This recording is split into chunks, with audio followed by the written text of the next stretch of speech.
times. So what we need to remember is the actual business of recruitment or search. What are we actually doing here? What are the actual steps we're looking to move through? And again, if we focus on what we're looking to achieve, which is 7 figures, then be sustainable, as we progress and we grow, we've got 2 outcomes. One is we've got opportunity. That is our market grows, our positioning grows, our niche grows, our team grows, our leads grow. But more importantly for me is I want you to have certainty. Certainty. So as we move through, there's going to be a number of phases that you can probably relate to. And these phases are a direct reflection of what we've got in terms of, guess what? An asset, which I'll come back to shortly. So as we move through our business levels, and we think about why we are in business and we start at these levels, the first outcome is we're looking for cash flow. Now, depending on your market, whether it be whether you're in a perm market or a temp market or a contract market or all of the above, there may be different drivers for you. But cash flow is going to be a key driver when we start. But essentially what we've got happening is we've got a job. Now, next phase, where some of you are right now, down here, we're working in one-to-one. And it could be that your company is actually still working one-to-one. But the next phase is critical to breaking through that 7 figures. This is where we get into flow. And what that really means is there's the client side and the candidate side. If you break down recruitment, it is that simple. There are X amount of clients, you need X amount of candidates. It is that simple. When I came into recruitment about a decade ago, I was blown away by the lack of control from a business owner level, saying, right, who's our client, who's our candidate, how many are there, who are they, who needs what, what's the industry, what's the location, what's the role, what campaigns have we got to drive each of these? It was a mishmash. I thought I was going to find some underworld, which never actually happened. So at this phase, we need a client, need a candidate, and as we start to grow, and we could be now at about the 250 level, 500 level, you're now starting to get a team in place.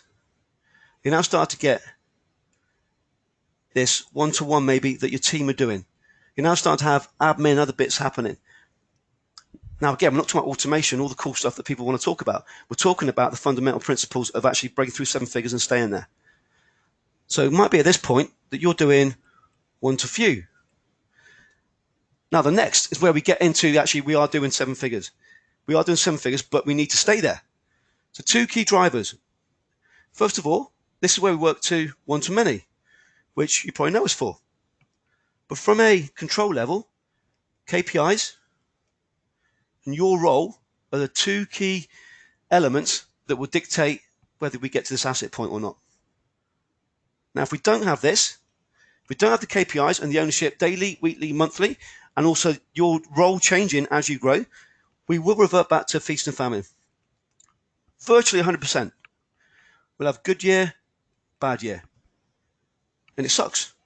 Now, the next part is if you're now doing 7 figures or multiple 7 figures, if you can take 10 days off a month, then you may have elements of this in place. I call it a jungle test. But the next part for me, again, going back to what I see as a key driver for monopolizing a market, is one to all. One to all. So if there's 10,000 clients, those 10,000, guess what? You are the authority. Going back to our asset. Guess what? We are connected on social. Guess what? They are in our campaigns weekly, daily, monthly, quarterly, whatever it might be. So when we talk about our process of growth, our asset growth is absolutely fundamental so we can leverage it and squeeze it. Now, I've mentioned your role. Your role.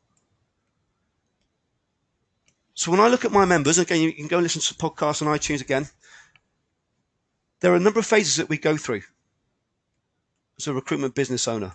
Number 1, starts off, we've got a job, we've been in recruitment, we're tired of working for the man, I'm going to go alone. Number 2, I like to break it down into becoming a technician. So Mike Tannenbaum John is doing about 300. First year with us is not our best case study, but we're going to make it really simple and be transparent with you. First year, he just missed doubling the business, and I expect that as a minimum. Why is that? So we need to break down Mike's process, i.e. his candidate engagement, his client engagement, into a set of process steps. So basically look at his business as a technician. We identified his candidate process using one of our strategies that had 14 steps. So we need to remove Mike from 10, 11, 12 of those 14 steps.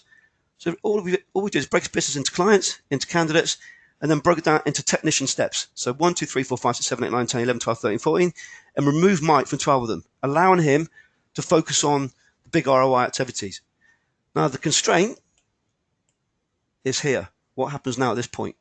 So the 7-figure business is when we get into the managerial role. And again, you may be from a corporate background, you may be an entrepreneur, but this process of management. Now, again, I'm going to focus on how we run things in the inner circle. So, for example, I mentioned Jamie Town. So Jamie took his team from 35 down to 7. The most important person in his business was his VA. Why? Because the VA is running some of our automated strategies, bringing the client leads in, bringing the candidate leads in, removes the need for a sales director, a marketing director, etc., etc., etc., and multiple branches. So at this point, I'm not talking about the managerial setup in the old world of recruitment. I'm talking about the new world of recruitment. And getting this right is key. Now, it could be that you want a virtual business, could be you want an on-site business. It pertains to both, but this is the failure point and the success point for most businesses at 7 figures or looking to grow from that point. Your role in the business, absolutely fundamental.